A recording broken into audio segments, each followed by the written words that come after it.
Kelechi married Amara for one reason only: a child, no love, no attachment, just a contract. But the Okafor family didn't want an heir for peace. They wanted an heir for control, and Amara was about to learn that the hard way.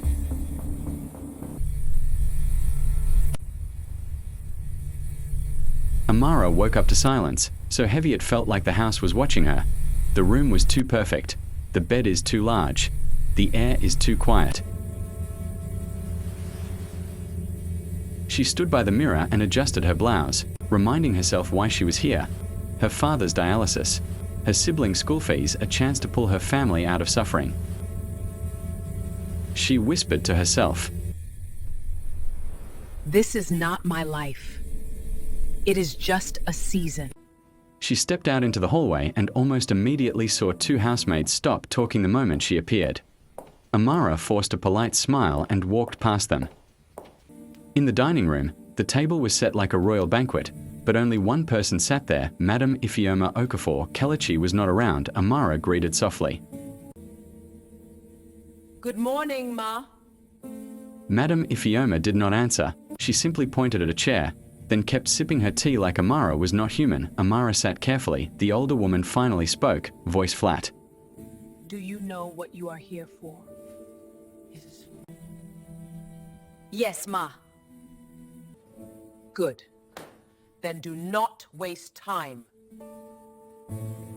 Before noon, the visitors started coming: aunties, uncles, cousins, people who smiled too widely.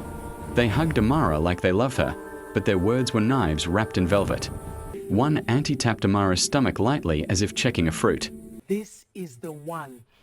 She looks strong. She will deliver quickly. Another auntie laughed. Quickly. Amara's face stayed calm, but inside she felt heat rise. They spoke about Adiz like she was a mistake, a dead woman, a failure, and every insult was a reminder to Amara that in this family, women were measured by one thing only: what they could produce. That evening, Chaik Okafor arrived, Kelechi's cousin, the same man who smiled like a politician and watched like a snake. He greeted Amara warmly. Amara nodded politely. "Thank you."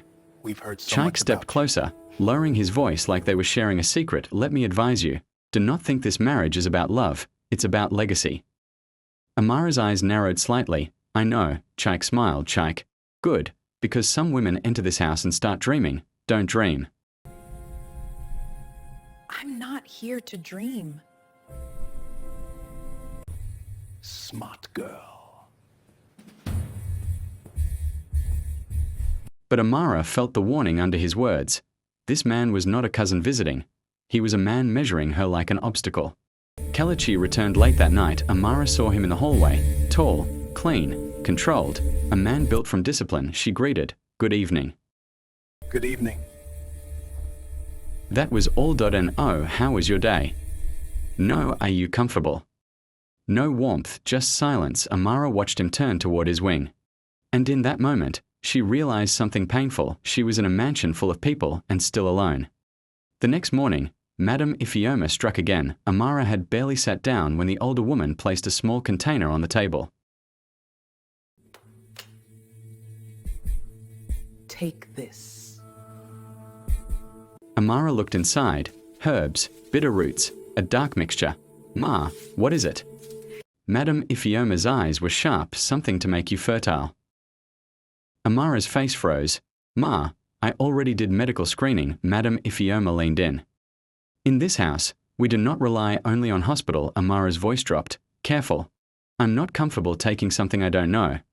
Madame Ifeoma smiled, but it was not a nice smile. "So you are already stubborn." Amara swallowed. The room was quiet, and the staff pretended not to hear. Madame Ifeoma's voice rose slightly. "Let me tell you what you are not. You are not Adiz. You are not family yet. You are a visitor with an assignment." Amara's eyes burned, and still, she kept quiet because she needed the money, because her father needed life, because survival sometimes forces a person to swallow dignity. That night, Amara locked her door and finally let her tears fall. She called home. Her younger brother's voice was shaky. Daddy collapsed today. They just said we need to pay for dialysis again. Amara pressed her hand to her mouth, trying not to sob.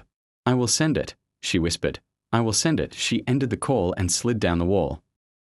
For the first time since signing the contract, she asked herself a frightening question. What if this house destroys me before I complete the deal? Kelechi was walking past her wing when he heard it, soft crying. He stopped. He told himself to keep walking. This was a contract, not emotions, but his feet didn't move. He knocked once. I'm fine, really. His eyes scanned her face. Red eyes. Are you okay? Kelechi stared for a moment. Like he knew she was lying, he nodded once. Good night. He turned to leave, but Amara's voice stopped him. Small and tired. Do you ever get tired of being controlled by your family? Kelechi froze. He did not turn back immediately. When he finally spoke, his voice was low. Every day. Later that night, while the mansion slept, Chaik slipped out quietly. He met a man in a black car at the gate.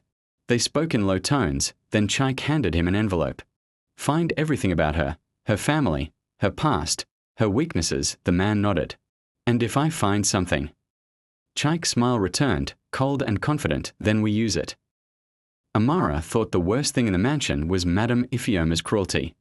She didn't know yet that Chaik was preparing to turn her life into a weapon. Watch out for episode 3, where Kelechi is forced to choose between his contract and his conscience. Like, share, subscribe.